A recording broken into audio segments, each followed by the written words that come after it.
Hello and welcome to the LA Times Photo Studio at Comic-Con and some of the cast of Stranger Things. We're so happy to have you. Welcome. Thank you. Thank you. How's your con going? It's amazing. It's going. Excellent. Yeah, it's Exciting. First time for anybody? First Yes. time. First time. Oh my God. Yes, he's an old pro. He's an old pro at this. Oh, So we got to see the season 2 trailer. And was this the first time that you all had seen it? Yes. And so how was that experience, like watching it in that hall with the fans? I mean, the hype was real in that space. craziest. I felt it. It was amazing. Yeah. And so I want to ask about that because the hype has been real since the first season happened. And it's funny with the shows on Netflix. Have you noticed people coming up to you in waves as like there was the first initial wave of everybody watched it like that first weekend and then those word spread that like each place you go, you'd be like, oh my God, Stranger Things, people coming up to you. Yeah, sure. Yeah, Yeah, definitely. It kind of is just like at first it was a couple people here and there, and slowly just more people saw it too. So yeah, it's been kind of gradual. Yeah. But We've kind of been out. I mean, we were filming for a while, and I think that kind of took us out of. I don't know. Like I was in New York, and New York was a little crazy when it first came out. But we've kind of been focused on filming, and I think maybe been taken out of the craziness of it for a little while. Which is actually probably a good thing Yeah, because it's nice. it has been mania. And did you have any sense while you were shooting the first season or right after that it was going to have the impact that it did? I know it's hard to tell when you're shooting something, but once it was done, did you feel like, oh, this is going to be big? I thought it was going to be cool. Definitely, I think we all were kind of pleased and happy and excited about what we had made. like cool with it. Like I definitely thought it'd be cool within the circle of people who thought those types of movies would be cool. Yeah. I think the general impact was a lot larger than a lot of people anticipated. Yeah, totally. Because it ended up being like the people who were alive during that time and like that age during that time really loved that, but then little kids loved it because of the characters, like the people like it for different reasons. So hard to predict, but yeah, the Duffers just really thought of a pretty perfect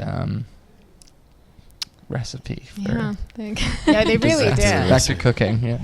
I mean, as a child of the 80s, it hits all these sweet spots for me, but it's interesting as listening to Michael Jackson's Thriller on there, seeing the Dragon Lair.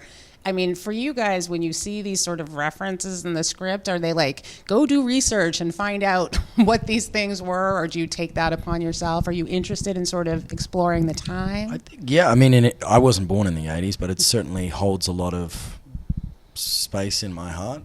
That sounds really I mean, our parents, like, I think, I don't know, they were, at least when I think of, like, I was very excited for my parents to see it because, that was kind of their time. So, you grow up hearing, when you're, I think our generation, you hear a lot about the 80s kind of growing up. But, yeah, I mean, I definitely went back and did some research. Yeah, us 20-year-olds, like, our parents were that age in that time. Yeah. So that's cool. Right. You look at, like, yearbooks, or, yearbooks. my dad's high school yearbook, and he's wearing the same clothes that I'm wearing in the show. So that's cool. Yeah, you could just go right in his closet and costume your character. Actually, I probably could, Right. just shrink it a little, and then it would be perfect. So he still has those clothes is what you're saying? Yes.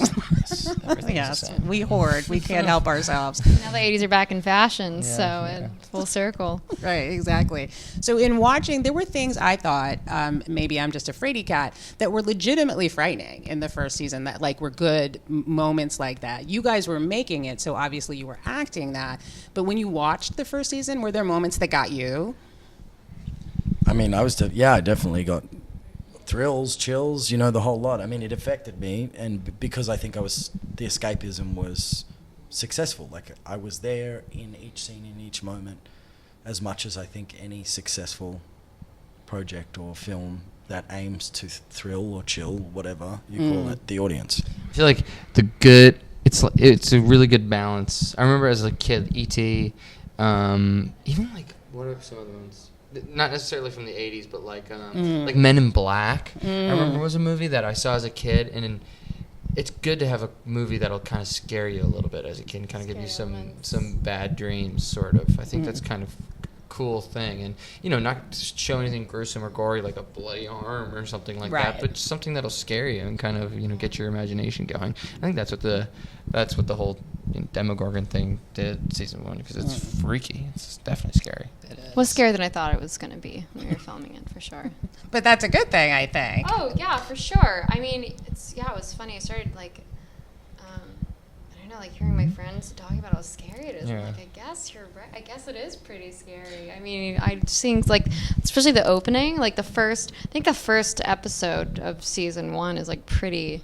You know, I think you get more into the characters after that, but the way it opens is pretty spooky. Once you have the music too, that's like Yeah, half the battle. it's dark. It's Absolutely. mysterious. So I know that things that we know from the trailer, at least, that the Upside Down is spreading. This is true. Yes, we can say that. I don't really know what we can I- say. yeah, I don't know. I mean, I'm not sure. So No it's comment. the first time with No this, comment, like the I whole guess. spoiler culture For thing. sure. Like, do you get like a memo that Oh, says it's crazy. you First, cannot say Talking like points. first, This is what you yeah, can't first say. season it was like, who cares? No one knows the show. Like, you go and shoot a scene and they're extras and they're like, are you an extra too, or are you in the show? But this year it's just like the whole scale. It's just like people, the scripts, secret. You know, you gotta throw away your call sheet. You gotta like, Yeah. can't tell your mom High stakes. what you're Wow. doing every day. Did you cheat and I tell your told my mom? She Yeah. knows. She knows. I had a feeling. She Now knows it- everything. She knows. Now they're gonna hunt down your mom. Really, Netflix is watching. Keep it quiet, mom. My mom knows nothing. And she's far enough away that she's probably Yeah, safe. well. She's safe from Ted's around. Yeah. Right, exactly.